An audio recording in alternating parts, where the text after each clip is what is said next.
안녕하세요, 박민수 원장입니다.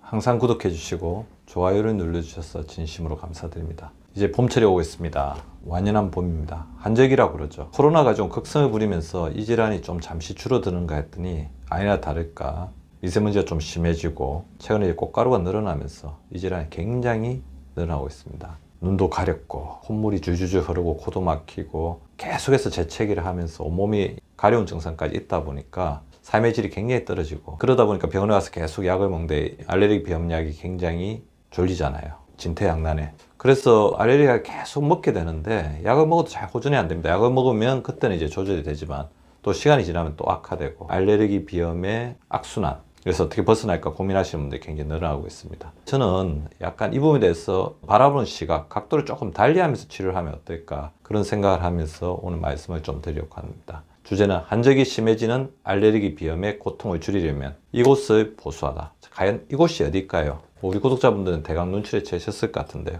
의외의 곳이어야 되겠죠. 바로 장입니다. 장. 알레르기 질환에 대해서 제가 간단하게 여러 가지 정보를 우리 구독자분들과 나누려고 하는데요. 장에 낸 책이죠. 박민수 박사의 저울 면역력. 면역에 관련된 부분들이 있습니다. 알레르기 질환 히스타민 신드롬부터 잡아라. 우리 몸은 굉장히 오묘하죠. 자, 히스타민은 우리 몸을 지키는 하나의 전달 물질입니다. 문제는 이 히스타민이 너무 많이 나오면서, 사실 이 히스타민은 우리 몸에 보호를 하고 방어를 하면서 균형을 잡아주는 역할을 하는데, 히스타민 신드롬이라고 한다면 우리가 아드레날린 신드롬처럼 히스타민이 지나치게 많이 나오시는 분들을 말씀을 하는 거죠.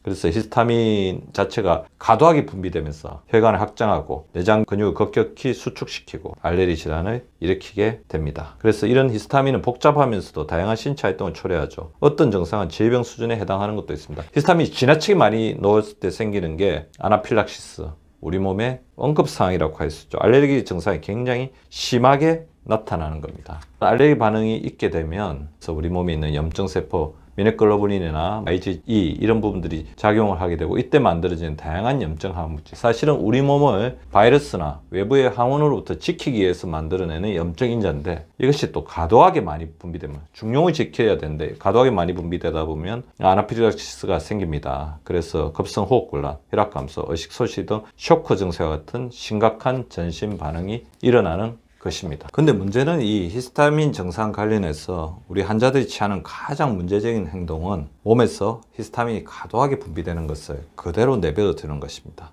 히스타민이 가용되는 조건에 우리가 빈번하게 노출되면 내성이 생깁니다. 그래서 이런 노출에 둔감해지는 예도 있지만, 그러면 다행이죠. 체내 히스타민 분비체가 굳어져 아주 작은 자국에도 더 심하게 히스타민 분비되는 이른바 히스타민 신드롬에 시달립니다. 자, 이 히스타민 신드롬을 컨트롤하기 위해서 우리가 쓰는 게 바로 항히스타민제, 알러지 약이죠. 알러지 약 자체가 항히스타민제입니다. 콧물약, 기침약이 바로 그겁니다. 그래서 이걸 막아주는 데 굉장히 효율적이지만, 항히스타민제는 장기적으로 쓰다 보면 이건 역시 내성도 생기고 우리 몸에 있는 히스타민을 억지로 약으로 조절해서 누르는 것이기 때문에 단기적으로는 효과가 있지만 장기적으로 사용하게 되면 몸의 밸런스가 무너지는 부분들이 되겠죠. 그래서 히스타민을 잘 컨트롤하는 게 굉장히 중요한데요. 발효나 숙성 과정을 일으키는 음식 중에 히스타민 분비를 늘리는 음식들, 치즈, 수제 소시지, 식초, 간장 등이 있다고 하면 그런 부분을 좀 줄이는 노력도 굉장히 필요할 것 같고요. 체내 히스타민 분비하는 음식들, 귤, 파파야, 딸기, 파인애플, 토마토, 생선, 계란, 흰자 등이 있지만 음식들 가지고 조절하는 거는 상당히 또 쉽지가 않을 수가 있습니다. 그래서 이때 가장 좋은 방법은 어떤 특정 음식을 먹었을 때 알레르기 증상이 심해진다고 하면 본인한테는 그것 자체가 히스타민 분비를 촉진시키는 음식이죠. 개인차가 있을 수가 있어요. 그래서 제가 이 책에서 많이 히스타민 분비 촉진시키는 음식에 대해서 안 알려드리는 이유가, 어떤 분은 괜찮은데 어떤 분은 이런 음식을 먹으면 히스타민 분비가 촉진되면서 알레르기 증상이 심해진다는 겁니다. 그게 바로 알러지 반응이죠. 음식에 대한 알러지 반응. 그 음식은 이제 본인들이 알아가야 될 것 같은데, 일반적으로 제가 보면 리얼푸드, 진짜 음식들은 히스타민 분비가 그렇게 많지가 않고, 껍데기 음식, 정크푸드나 인공화합물이 많이 들어간, 인공 첨가물이 많이 들어간 음식들은 분비를 많이 촉진시키는 경향이 있기 때문에 자연으로 돌아가는 게 굉장히 중요하겠죠. 자연에 가까운 음식, 덜 가공된 음식, 덜 정제된 음식을 먹는 게 좋을 것 같습니다. 그리고 체내 히스타민 줄이는 가장 중요한 원칙 가운데 하나가 물을 충분히 마시는 것, 스트레스를 최소화하는 것, 적절한 운동, 특히 전신 마사지와 같은 림팩순환을 돕는 활동이 가장 큰 도움이 됩니다. 초록색 채소를 충분히 먹는 건 역시 도움이 됩니다. 그리고 마지막에 이렇게 제가 또 붙였습니다. 비정상적인 히스타민 분비와 장내 세균숲의 불균형 사이에는 중요한 인과관계가 존재하므로 장내 세균숲의 균형을 맞추기 위한 다학적인 노력을 기울일 필요가 있다. 그래서 나이가 들어서 갑자기 알레르기 질환이 생겼다면 저희 병원에 오시는 알레르기 증상이 굉장히 심한 분들, 자가면역 증상이 심하신 분들 잘 살펴봤을 때는 자, 여기 알레르기가 갑자기 생긴 이유에서 제가 소개를 해드리고 있는데요. 건강한 장내세균의 비율 자체가 무너진 경향을 볼 수가 있었습니다. 자, 알레르기가 갑자기 생겼다면 가장 먼저 장내세균 숲의 균형 상실 문제를 의심해야 한다는 것. 우리 몸에서 면역물질과 호르몬의 생산을 70% 담당하고 있는 것이 바로 장이기 때문에 장의 건강을 지키는 굉장히 중요하다는 것을 말씀드릴 수가 있을 것 같습니다. 이 책을 천천히 좀 읽어보시면 되고요. 최근에 알레르기 증상이 심한 분들은 장 건강에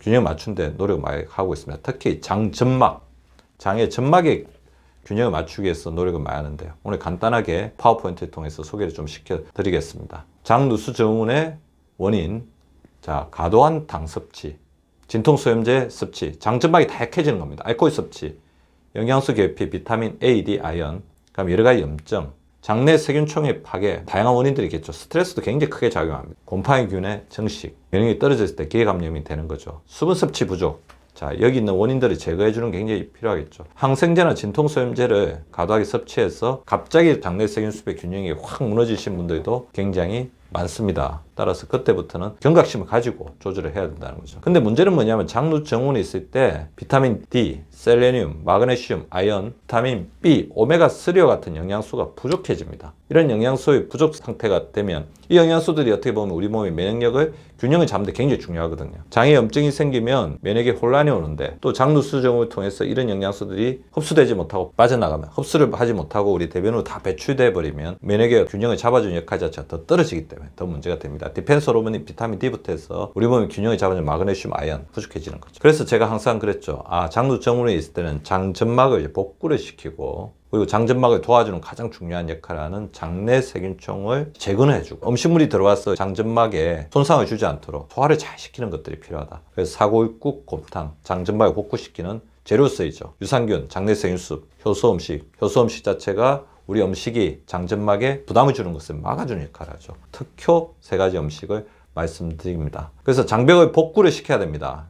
탄수화물을 절제해야 되죠. 정제된 탄수화물 너무 많이 먹으면 안 됩니다. 탄수화물은 유해균의 먹이입니다. 프로바이오틱스, 유산균, 프리바이오틱스 섭취하는 게 필요하고요. 발효염색은 말씀드린 것처럼 요구르트, 김치, 나토. 제 주변에 계신 분들은 자기 입맛에 맞는 요구르트를 잘 이렇게 꾸준히 드시고 장점막의 균열 증상, 장누수를 잡으신 분도 계세요. 섬유 섭취를 풍부하게 하고요. 진통소염제를 많이 드시는 것은 당연히 피해야 됩니다. 통증이 있으면 이제 어쩔 수 없이 드시게 되는데 이럴 때는 또 장점막을 복구시킬 수 있는 또 다양한 건강기능식품이나 영양제를 같이 섭취하면서 진통소염제에 장애에 주는 활성산소를 좀 줄여주는 역할을 하는 게 필요합니다. 장내 유익균을 늘려야 되죠. 장내 유익균을 늘리려면 소화가 잘 된 음식이 장으로 내려가서 장내 유익균을 먹여야 돼야 되죠. 소화효소가 풍부하게 잘 나오려면 나이 들면서 우리 대사효소나 이런 부분들이 떨어지잖아요. 그래서 신진대사를 원활하게 해주는 게 굉장히 중요합니다. 신진대사가 잘 안 되면 신진대사에 대사효소가 다 섞여버리면 소화효소를 만드는 힘이 또 떨어집니다. 그래서 충분히 자고 스트레스를 줄이고 비만을 방지하고 그 자체가 우리 몸의 신진대사와 중요하다는 겁니다. 그러면 소화효소를 도와주는 게 또 음식효소죠. 그래서 음식효소가 충분한 음식을 드시는 게 좋습니다. 생과일, 생채소, 생곡류, 가열하지 않는 대부분의 식품에는 소화효소를 도와주는 음식효소가 충분하게 있다는 거죠. 그래서 장점막을 복구시키기 위해서 장내 유익균을 늘리기 위해서 가장 좋은 방법 중에 하나 유산균 자체를 제공하는 게 방법이죠. 자기가 먹었을 때 장의 평화가 오고 대변의 퀄리티, 품질이 굉장히 좋아진다면 자기에게 맞는 유산균입니다. 그래서 유산균 관련돼서 어떻게 드실 것인가는 제가 여러 가지 동영상에서 말씀드렸으니까 잘 살펴보시고요. 유산균을 먹여야 되는 프리바이오틱스를 섭취하는 거 좋습니다. 유산균을 먹여야 되는 프리바이오틱스의 가장 대표적인 건 바로 식이섬유죠. 그래서 식이섬유를 풍부하게 드시는 게 좋은데 식이섬유 섭취가 좀 힘드신 분들은 프리바이오틱스 제품 나와 있는 것들 중에 자기한테 맞는 것을 드셔도 상관없을 것 같아요. 다이어트 효과가 있고 원활한 배변, 대장암을 예방하는 프리바이오틱스가 우리 몸에 있는 노폐물, 장에 있는 노폐물을 끌고 나가는 효과도 있기 때문에 장의 염증을 줄여주는 효과도 있고 면역력 정지시키는 효과가 있겠죠. 프리바이오틱 다른 이름은 식이섬유입니다. 식이섬유를 충분히 드시는데 식이섬유 섭취가 힘드신 분들은 프리바이오틱스를 적절하게 활용하는 것도 나쁘지 않을 것 같습니다. 식이섬유 자체는 장독소를 배출하고 장 운동을 원활하면서 장내세균 숲에 가장 스트레스 주는 게 변비잖아요. 변비가 있으면 변에 있는 다양한 독소들이 계속 장내세균 숲을 공격하거든요. 그래서 밖으로 빼주는 효과가 있습니다. 수분과 함께 할 때 효과가 더 있는 거죠. 제가 오늘 말씀드린 것처럼 알레르기 비염을 잡는 데 있어서 생각의 전환을 한번 해보시기 바랍니다. 만약에 알레르기 비염 항히스타민제를 아무리 먹고 그러면서 내성이 생기고 효과가 없다고 했을 때는 자기의 장이 건강한지 장점막에 누수가 인하고 있는지 살펴보시고 장점막을 복구시키면 장하고 연결된 호흡기가 제 역할을 하실 수 있을 것 같습니다. 모쪼록 알레르기 비염으로 힘들어하시는 우리 구독자분들에게 도움이 되는 강의였으면 좋겠습니다. 이번 한절기 알레르기 비염으로 크게 고통받지 말고 잘 넘기시기를 바랍니다.